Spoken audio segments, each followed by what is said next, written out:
はじめまして。私はクリステルです。27歳です。いろいろから来ました。私の仕事は英語の先生です。よろしくお願いします。Hi, I'm Christelle. I'm 27 years old and I'm from Iloilo. I am an English teacher. Nice to meet you.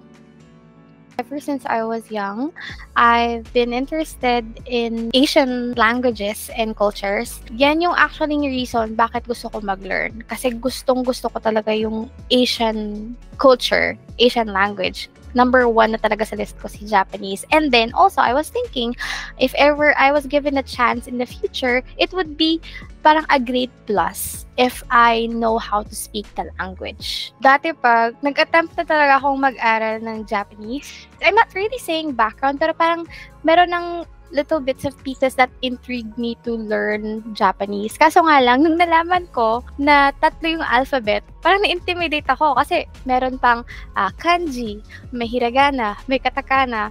Grabe talaga, parang hindi ko kinaya. So, pinark ko muna siya sa side and then I tried learning other languages. And then, one day, I saw on Facebook about parang a Japanese language learning course offering. So, I took a leap of faith and I'm so happy where I am today. Di ba na-share ko na nag-learn ako ng other language? There are times that I would interchange the terms in Chinese and Korean to Japanese. Like, for example, we have music. Music in Korean is umak. But then, in Japanese, it's onkaku. So yun, may times na parang yung mapasok sa isip ko is umak. Sabi ko, wait lang, Korean to. So, nahatawa ako minsan. So, sabi ko lang, sensei, sumimasen, moichido.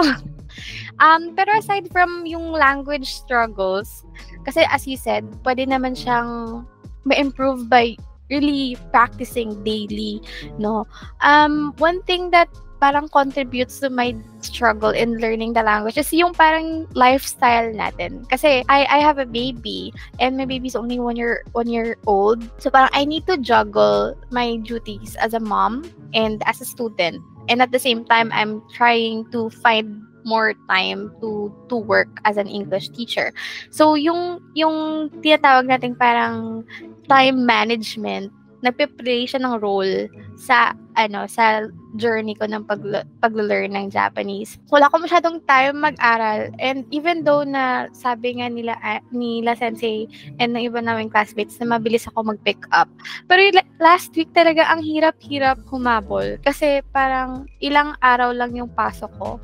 So I really made a conscious decision to read through the Quizlet and actually practice it. So yun na, nakahabol na ako. Kaso nga lang parang ang pangit ng feeling na naghahabol ka kasi hindi ko siya na-prioritize. So ngayon, balik tayo. Dapat same track. But I think I'm managing. I think I'll do better in time. So I think anything naman sa buhay natin, struggles, parang ma-overcome natin if we just, keep on holding on.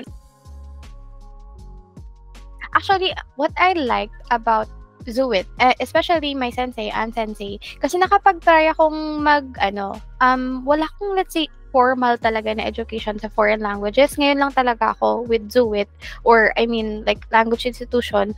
Pero nakapag-try ako mag-tutor, Korean tutoring before. Tapos yung way nila magturo, parang hindi ko masyado makuha. Kaya parang nag-pause muna ako sa kanila. Kasi sabi ko, ang dali-dali lang ng alphabet na memorize ko within 30 minutes. Ang bilis na magbasa and stuff. Ang dali lang din ang pronunciation. Kaso, yung grammar patterns nila parang nakakaloka. Pero dito kay Zuit, umpisa pa lang, naiiyak nga ako kasi after a week, parang naiiyak ako kasi kailangan i-memorize yung hiragana.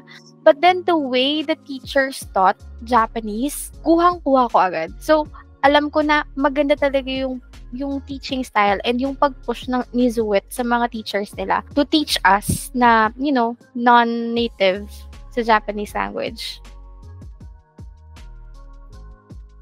So my expectations before joining the bootcamp or, committing myself to learning the Japanese language. So I was really expecting na I would stop. I would stop early because, as I've shared, madali akong na-intimidate sa alphabet systems. And as I've shared, tatlo sila. So, the mere thought of having to memorize 3 of them is scary. Nakakapagod din siya. So, akala ko talaga mag-stop ako like within a few weeks. But then, naisip ko talaga na Zoet, I think Zoet is gonna be good.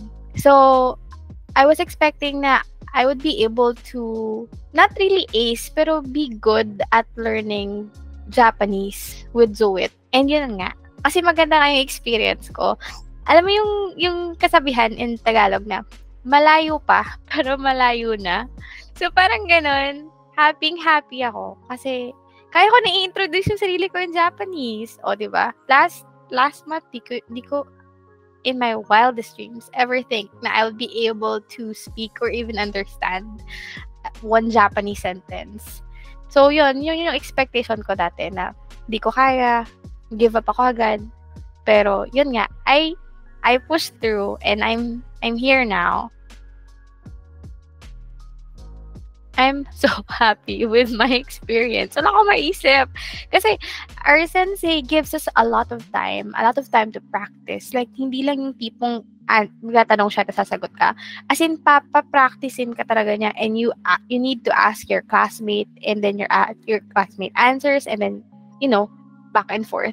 So, you really practice talaga, nakapapaisip ka. So, ang dami nilang ginagawa and they have this weekly thing that they ask for feedback. Yun din yung, like, your question, how would we improve? What are the things you want to share? So, parang wala talaga ako maisip kasi ang happy ko talaga. And if ever mayroon akong suggestion, I would put there. But for the past, 5-6 weeks, wala pa akong nalalagay. They exceed my expectations so far. Hey, you there. Charot!